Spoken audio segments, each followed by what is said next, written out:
The UK's stock market took a sharp dive after a warning from two US banks triggered a global sell-off in shares. This event has raised concerns about the stability of the banking sector, with two regional lenders, Western Alliance Bank and Zions Bank, reporting losses from bad or fraudulent loans. The impact was immediate, with major UK banks like Barclays and Standard Chartered seeing their share prices plunge over 5%. The FTSE 100 index, a key indicator of the UK's leading shares, dropped by 1.5% before recovering some ground.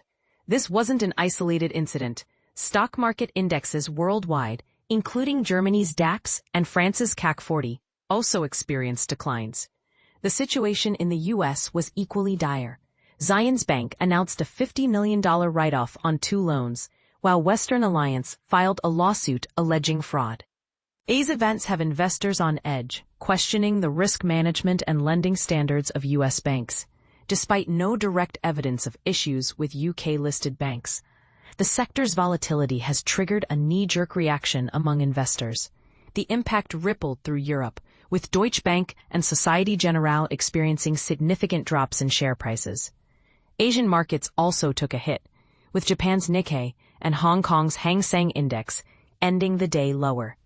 However, there's a glimmer of hope. Shares of some U.S. banks that were hit hardest on Thursday showed signs of recovery on Friday, with Zions Bank and Western Alliance Bancorp shares bouncing back by 2% after significant drops. The White House National Economic Council Director, Kevin Hassett, downplayed the issues, attributing them to the Biden administration's messes, but maintaining that U.S. banks are well prepared. However, the recent failures of high-profile U.S. firms, such as Tricolor and First Brands, have investors nervous. These failures have raised questions about the quality of deals in the private credit market where non-bank lenders arrange loans. Jamie Dimon, the CEO of J.P. Morgan Chase, warned that these failures could be a sign of more to come, suggesting a potential wave of financial distress.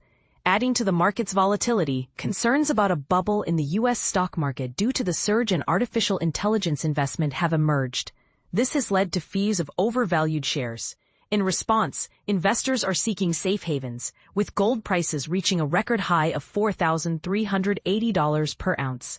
The VIX Volatility Index, a key indicator of market nerves, hit its highest level since April, reflecting the heightened uncertainty and anxiety among investors.